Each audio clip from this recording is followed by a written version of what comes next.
ಆತ್ಮೀಯ H16 news ಅರ್ಥಾತ್ Sitaram news ವೀಕ್ಷಕರೇ, ನಾನು ನಿಮ್ಮವ ಎಂ ಆಯುಧ ಮಲ್ಲಪ್ಪ ಜೊತೆಯವರು.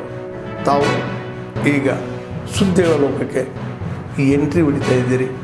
ಈ ಸುದ್ದಿಗಳನ್ನು ಪ್ರತಿಯೊಂದು ನೋಡೋ ಜೊತೆಗೆ ನಿಮ್ಮ ಅಭಿಪ್ರಾಯಗಳನ್ನು ಹಚ್ತಾ ಇರಿ. ಯಾಕಂದರೆ ಈ ಸುದ್ದಿಗಳು ನಿಮಗಾಗಿ, ನಿಮ್ಮ ಬದುಕಿಗಾಗಿ, ನಿಮ್ಮ ವೈಚಾರಿಕೆಗಾಗಿ, ನಿಮ್ಮ ತಿಳುವಳಿಕೆಗಾಗಿಯೂ ನಿಮಗೂ ಗೊತ್ತು.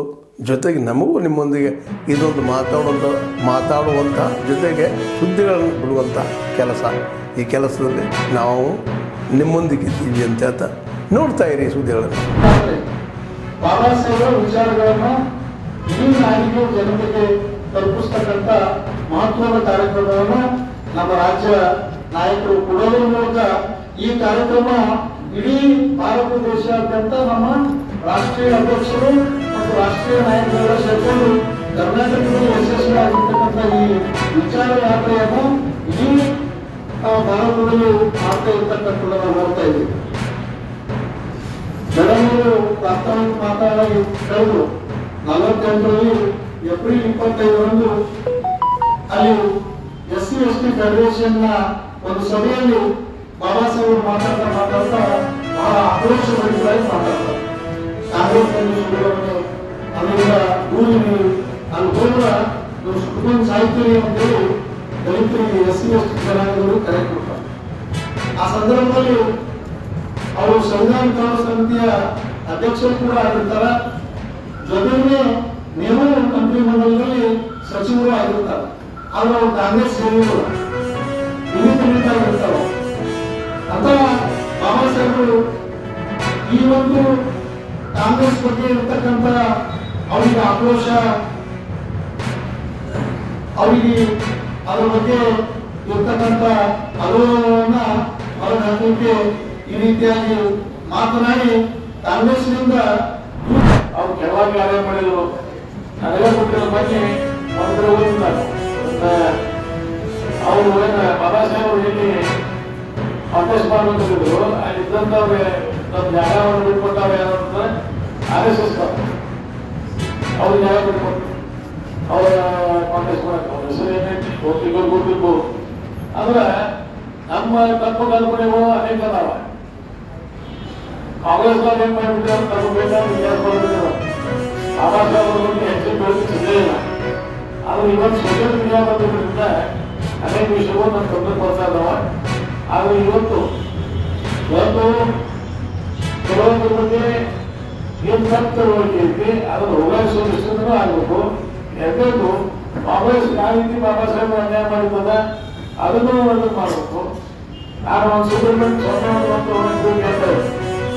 ಅವ್ರು ಹೇಳಿದ್ರು, ಇಡೀ ದೇಶದಾಗ ಆ ಟೈಮ್ನಾಗ ಪಂಡಿತ್ ಯಾರಾದ್ರೂ ಇದ್ರೆ ಅದು ಜವಾಹರ್ಲಾಲ್ ನೆಹರು ಅಲ್ಲ, ಅವ್ರು ಡಿಗ್ರಿನೇ ಕಂಪ್ಲೀಟ್ ಆಗಿಲ್ಲ, ಅವ್ರು ಏನ್ ಪಂಡಿತ್ ಆಗ್ತಾರೆ. ಪಂಡಿತ್ ಯಾರಾದ್ರೂ ಇದ್ರೆ ಬಾಬಾ ಸಾಹೇಬ್ ಒಬ್ಬರು ಅಂತ ಹೇಳಿದ್ರು. ಆದ್ರೆ ಸುಮ್ಮನೆ ನಾವು ಅಷ್ಟೊಂದು ಹೊರಬರೋದು ಅವರು ಇನ್ನೊಂದಕ್ಕೆ ಯಾವ ಡಿಗ್ರಿ ಕಂಪ್ಲೀಟ್ ಆಗಿರ್ತಾರೆ ಗೊತ್ತಿಲ್ಲ. ಹೀಗಾಗಿ ನಾವು ಮಾತಾಡೋ ಅವಶ್ಯಕತೆ ಇಲ್ಲ.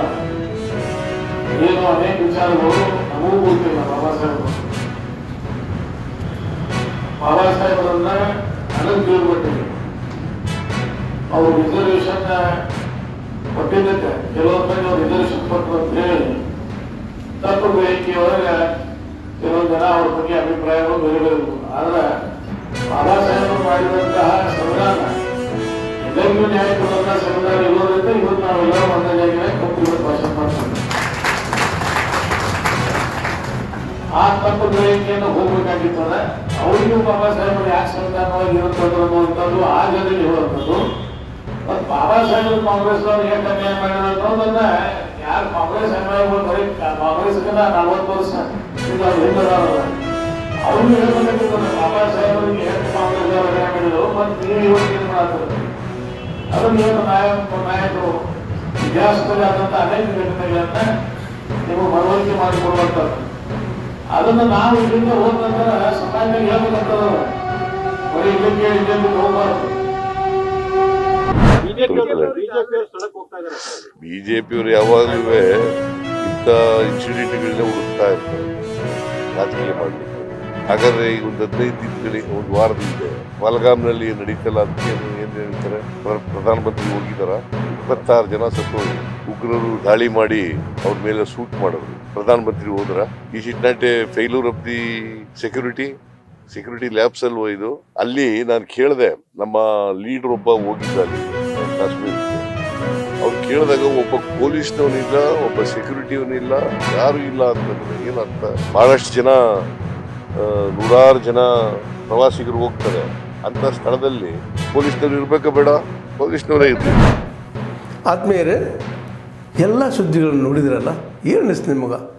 ಇದರಲ್ಲೇ ನಿಮ್ಗೆ ಲೈಕ್ ಆಗಿರ್ಬೋದು, ಡಿಸ್ಲೈಕು ಆಗಿರ್ಬೋದು, ಕಾಮೆಂಟ್ ಬೇಡಪ್ಪ ಅಂತ ಅನಿಸಿರ್ಬೋದು, ಕಾಮೆಂಟ್ ಮಾಡಬೇಕಪ್ಪ ಅನಿಸ್ಬೋದು, ಶೇರ್ ಮಾಡಬಾರ್ದಪ್ಪ ಅನಿಸಿರ್ಬೋದು, ಮಾಡಬೇಕು ಅನಿಸಿರ್ಬೋದು.